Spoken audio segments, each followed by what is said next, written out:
On our last episode, we saw Jason limp into a hallway fight, only to shed the act and dismantle his opponent with precision. A ring was dropped. A message was sent. And by the time the guards kicked in his door, he was already back in bed, towel over his face, the storm buried under silence. But the footage was stolen. The boy was moving. And somewhere inside that prison, the ghosts of Jason's past had started watching again. The wind hadn't stopped since dawn. It whipped through the outer fences like a warning, tearing bits of trash through the razor coils, sending wrappers, paper, and worn rags tumbling across the open concrete yard. Most inmates stayed indoors. The cold didn't bother Jason, not after what he'd endured. He stood still near the chain link, mop in hand, staring at the trash fluttering in the wind like signals. They were moving. He could feel it. The boy didn't know how to look at him anymore. He kept glancing at Jason in the cafeteria line, like someone who'd seen too much but didn't know what it meant. One night you're handed a sponge. 2 weeks later you're crawling through ducts watching a man drop someone twice his size with a mop handle. And now the boy was in the footage. The server logs confirmed it. The cameras caught a glimpse of him slipping into 6B. The fact that he made it out at all meant someone had protected him, someone above ground, which meant Jason was no longer invisible. Upstairs, the rich inmate in L9 stared at a small ring on his desk. He hadn't touched it, hadn't moved it, just stared. His left hand trembled when he poured water now. Something deep in his memory had uncoiled, something he'd locked away when he signed Jason's release match years ago. It wasn't supposed to be possible. They'd buried Jason, not physically. Technologically, psychologically, the file had said, cognitive reset stable, motor function compromised, combat drive suppressed. But that wasn't what walked that hallway last night. What walked was a ghost that remembered everything. The boy had started collecting, not openly. Just small things, a broken screw, a used bandage roll, a bent plastic fork handle. Jason noticed. The boy wasn't stealing. He was mapping the way Jason once did. He was learning. Jason watched him hide a plastic card beneath the rim of a vent grate. Watched him check the guard rotations from the laundry room reflection. Watched him act small when he was learning to be dangerous. It wasn't pride Jason felt. It was warning, because he remembered what that road cost. Warden Cole stood in the admin wing, watching a floor plan of the prison rotate on a digital table. Red zones, blue lines, thermal readings. His assistant said, "The boy's been tracked to level 4A. You want him pulled?" Cole didn't look up. "Not yet." Why? Because Jason didn't stop him. Back in the lower cell blocks, Jason continued his routine. He polished water valves, scrubbed the same stair rail 4 times, replaced light bulbs that didn't need changing. Every movement was muscle memory. Every action had a second purpose. In the laundry room, he pulled back a dryer panel and checked the slip inside. A name was etched in the metal with a dull screw tip. Cole. 2007, a fight year. Jason remembered it. A boy from El Salvador, fast, trained in silence. They pitted him against Jason for a New Year's broadcast. Stakes so high the spectators flew in on private jets. Jason hadn't wanted to fight him. The boy was 17. He was also better. He broke 2 of Jason's ribs before Jason pinned him. They dragged the boy away alive. Jason never saw him again. Now he knew why. Cole had made his bones on that fight. Built a name, a title, a chain of power. And Jason had helped. The boy approached Jason for the first time in days. They were alone in a pipework shaft, the kind no one used except staff. Fluorescent lights hummed. Water dripped overhead. The boy handed Jason a piece of wire, not a message, a question. Jason didn't answer, just nodded toward a steam pipe valve, subtle, low, near a corridor camera junction. If adjusted 2 degrees left, it would fog the lens for 13 seconds. The boy understood, walked away. That night Jason opened the vent above the unused shower block. He hadn't been there since the riot. Since the boy was nearly broken, he stood inside alone, not cleaning. Just standing, breathing. He looked up at the shower heads. Some were cracked. Others dripped. He reached into the wall and pulled out a toothbrush wrapped in a cloth. It wasn't his. It was the El Salvador boy's, left behind the night he disappeared. The bristles were hard. Dried blood at the edge. Jason closed his hand around it, like a memory that hurt more to keep than to forget. Across the compound, a drone hovered in the moonlight, silent, small, civilian, but its camera was military. Inside a black SUV 2 miles away, a man in a jacket stared at the feed. He zoomed in. Jason stood under the showerhead, head bowed. The man whispered, "He's awake." Jason's time was up. He felt it in how the guards watched him now, how they didn't laugh, how their jokes fell short when he walked by. The mop was no longer funny. The limp wasn't weakness anymore. It was camouflage. The boy was waiting outside the utility hall when Jason returned. He had a question in his eyes, not about how or why, but when. Jason didn't speak. He handed him a towel, then knelt, and began wrapping wire around a metal rod the size of a broken curtain rail. Deliberate, precise, silent, the morning after the fight the boy was moved, not officially. No announcement, no posted schedule, just one less tray handed out during breakfast, one missing shadow from the cleaning roster. Jason noticed immediately, not because the kid was absent, but because everything around him had shifted half an inch, too quiet, too polite. When things get clean in a dirty place, it means someone important is watching. He kept scrubbing, but his right hand tightened ever so slightly on the steel wool. The kid hadn't been taken to punishment. That wasn't how they worked here, not with the valuable ones. He was moved to the north wing, closer to admin, closer to surveillance, the place where the walls listened more than the guards. It was the kind of move they made when someone had been noticed or recruited. Jason had been there once 2 years ago when he'd first been pulled into the program. They didn't threaten or torture. They offered comfort, solitude, food that wasn't gray. Then they asked questions. "What do you remember? Would you like to matter again?" Jason hadn't answered then.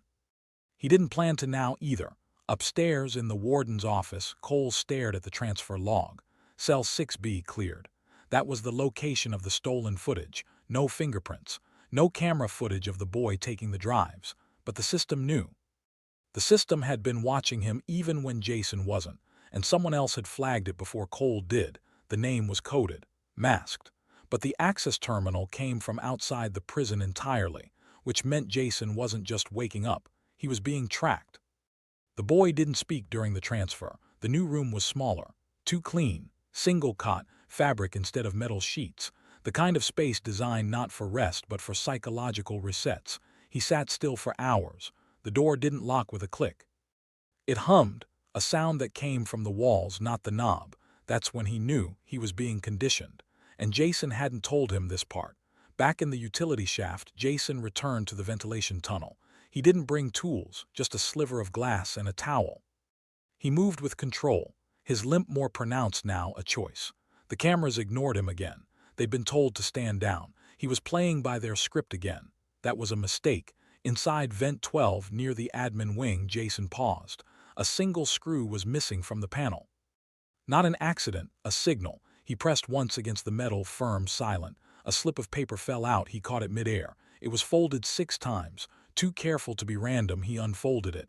The handwriting was neat. "I didn't talk, but they want me to listen. I'll wait." It wasn't signed, but Jason didn't need a name. Cole watched the hallway cameras with narrowed eyes. He saw Jason pass through corridor 3, saw the way the guards turned slightly away. Not in fear, in habit. Like they'd already been told to ignore him again. Cole leaned forward.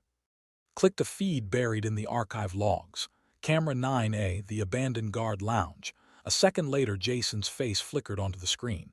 He looked directly into the lens and smiled. In the north wing, the boy waited. Dinner came in a clean tray.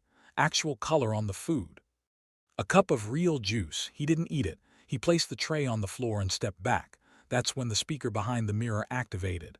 "You're observant," said the voice. It wasn't Cole. It wasn't any of the guards. It was someone else. Calm, cold. "We've been watching you for longer than you think." The boy said nothing. Jason returned to the laundry block, acted normal, until he passed an older inmate named Marco. Small, twitchy, known for stealing socks, but Jason caught something under his sleeve, a shadow of ink. Fresh. Not prison-made. Jason stopped, pulled Marco into a side room, locked the door, lifted the sleeve. The tattoo was real, black triangle, ashline sigil. Marco began to tremble. "Please," he whispered. "They said I had to watch him, that's all." Jason didn't hit him, didn't threaten him. He simply stared, until Marco dropped to his knees and said, "They're calling it a second phase. You're not the only one." They woke up. Later that night, Jason moved to the stairwell near admin. He sat on the steps like he was just resting, but under his shoe was a circuit chip. Torn from the laundry scanner, he pressed it into the wall. A tiny red light blinked once, then turned green. Above him, the light bulb flickered and went out. He was in the surveillance room. One of the techs leaned back in his chair. He never saw the data line shift. Never saw Jason vanish off the feed.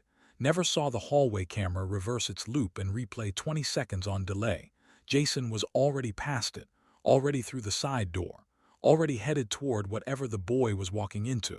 The hall outside the administrative block was silent. Too silent. Jason moved like he had before, every step calculated, every glance a tool. The chip he'd planted in the stairwell had bought him 40 seconds of blindness on the cameras, maybe 45 if the technician was distracted. It wasn't much, but it didn't need to be. He wasn't here to save the boy. He was here to see what they were doing to him. In the white room, the boy hadn't touched his food. The speaker crackled again, but this time it wasn't a stranger's voice. It was a man he recognized, not because they'd met, but because the voice had been on the tapes he stole. The fight tapes. "You've shown promise," the voice said. "Jason didn't get this far by waiting, neither will you. No commands, just tone. Instruction embedded in flattery.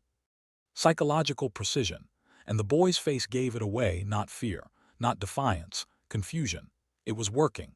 Jason bypassed the hallway scanner by using the metal rod he'd wrapped earlier to create a magnetic echo in the sensor field. An old Ashline trick, useful, silent, and not traceable unless someone was looking for it. They weren't. Inside the room across the hall, Jason crouched. Behind the one-way mirror, he could see the boy's shoulders tense. He wasn't breaking, but he was bending. Fast. Jason moved slowly.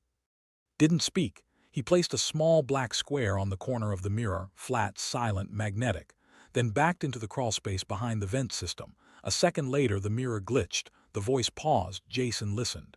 "You know he was trained to forget, right?" the voice said. It wasn't directed at the boy anymore. It was toward the room itself. They knew Jason was listening. "You think he remembers what he was made to do, but the memories aren't real. Not all of them. We only left enough to keep him angry." Jason's breathing didn't change. But his hand flexed once against the metal duct wall. In the hallway, a guard passed, didn't look up, didn't see the crawl door shift shut just seconds before he arrived. The boy tilted his head slightly. It was subtle, but Jason saw it, a signal. The kid knew he wasn't alone. Back in the surveillance room, the technician caught something unusual. A motion signature in the admin wing duct system. No alert had been triggered, just an anomaly in the airflow readings. He clicked into the feed, saw nothing. Because Jason had already looped that feed 10 minutes earlier, the loop showed nothing. And that was the most dangerous thing a system can miss. Jason was back in the laundry by morning, same mop, same limp.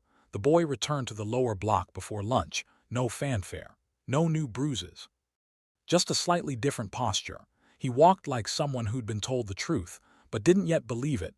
Jason waited until the shift changed before approaching. They met by the tool locker. Neither spoke. Jason handed him the cleaning schedule. The boy flipped it over. On the back, a single map, 3 halls, 1 destination, a room marked only with a letter, H. Inside that room, 3 levels below admin, sat a steel chair bolted to the floor. Leather straps hung loose on the arms. A ring of lights encircled it from the ceiling above. There was no dust. It hadn't been abandoned, just waiting. Elsewhere in the facility, a man arrived by helicopter. Not a guard. Not military. Dressed in civilian clothes too perfect to be accidental, navy jacket, black shoes with no laces, and a small earpiece tucked beneath a streak of silver hair. Warden Cole met him without a handshake. "Langley," he said. Langley didn't answer, just nodded toward the building. "Bring him in. I want to see if the weapon still breathes." That night the lights flickered in cell block D, not everywhere, just above Jason's cell, for exactly 11 seconds. Long enough for a message to be delivered. Long enough for the boy to reach the lower maintenance shaft. Long enough for Jason to be waiting there with a question neither of them knew how to ask. Because the letter H wasn't a room, it was a person, and they were still alive.